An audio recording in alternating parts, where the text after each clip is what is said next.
We want to be able to have a decent job. We want to be able to afford our rents. Who doesn't want that?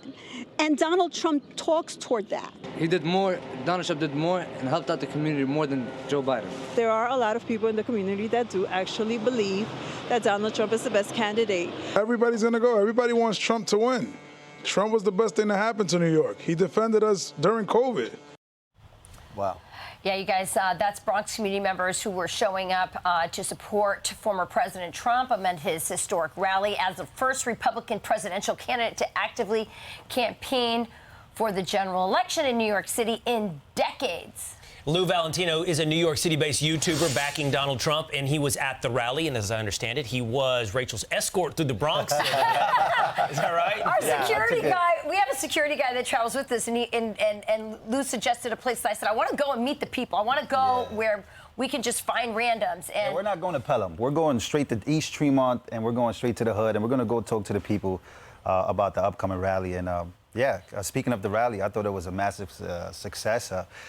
You know, the mainstream media has been having a field day trying to, take pictures from earlier in the day. I mean, that's just not, for me, I'm not even focused on that. I see what they're trying to do, but in my opinion, there was a lot of people from the Bronx that were there and a lot of different faces. And I believe that a lot of people's voices were heard. As you can see, look at that beautiful, diverse crowd. So it was definitely a good time. Yeah, one of the interesting things was when you saw the videos there, Lou was able to give some background to some of these people. So one of the guys that we talked to was, he owned a little corner store, and you're like, yeah, someone was shot just down the street. Of course, this guy's like gonna support something else. Well, yeah, I mean, he was on the video. He was speaking of Trump. He's a young Muslim and that loves Trump, and there's a lot of that going on, right? Like I said, I see so many different comments, so many people making these decisions. Like I saw AOC saying that, there's going to be a bunch of Long Island, Staten Island, and all his friends are going to come, and I hope they pay this congestion bill, and I hope they pay these tolls.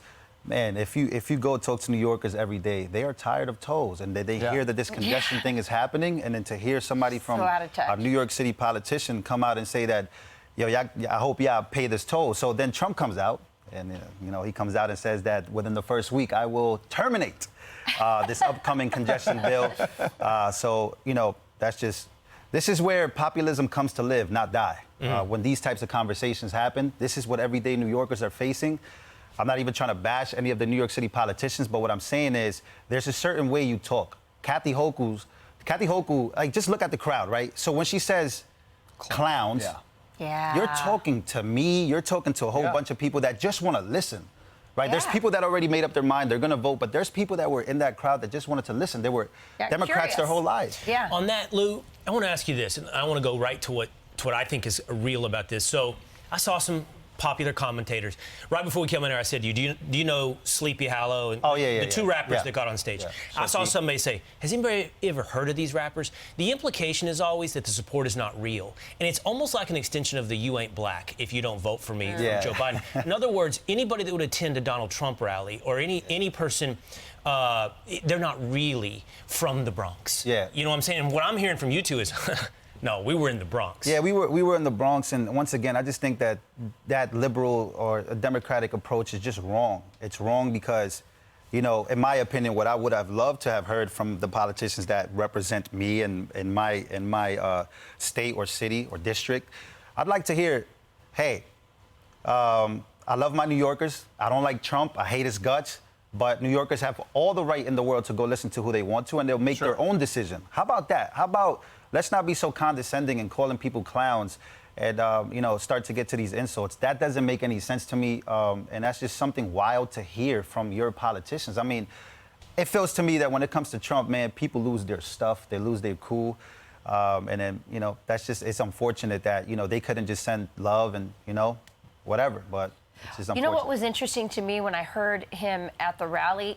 His message, that speech could have been given in 2015 when he was campaigning the first time for the... There's something very authentic about somebody who doesn't pander just because the audience is more diverse. I think people pick up on that. I saw something, like I said, I've been looking at the articles, obviously, been covering a lot of this stuff for the last 2 years on my YouTube channel, and You know, I was looking at the articles to see how they will flip this, and boy, oh boy, they just didn't disappoint. They did exactly what I thought they were going to do. Like I said, this isn't even about Trump. This is about bringing attention to how many young black men, Hispanic young men and women have died from fentanyl, from overdose. I've had a family member who almost overdosed and, you know, had to be resuscitated, like had to literally come back to life.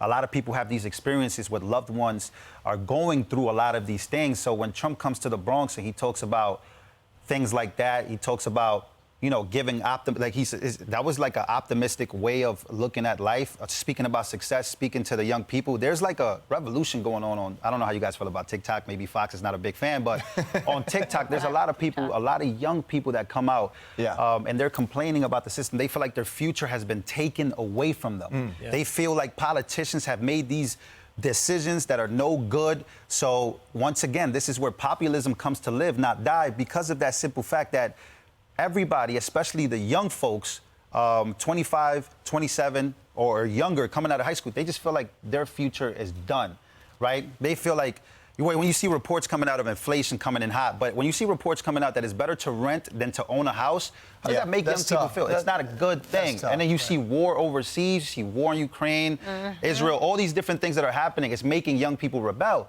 So I think if Trump can capture that audience, boy, oh boy, this would be a landslide. I think we saw. They're nervous. He's got a chance to, for sure. Yeah. Listen, Lou Valentino, thank you for joining us. Catch him on YouTube. And thanks for coming on today. He's got a great YouTube channel. Check it out. Thanks, Appreciate you Lou guys. Valentino. Thank you guys for having me. I'm Steve Ducey. I'm Brian Kilmeade. And I'm Ainsley Earhart. And click here to subscribe to the Fox News YouTube page to catch our hottest interviews and most compelling analysis.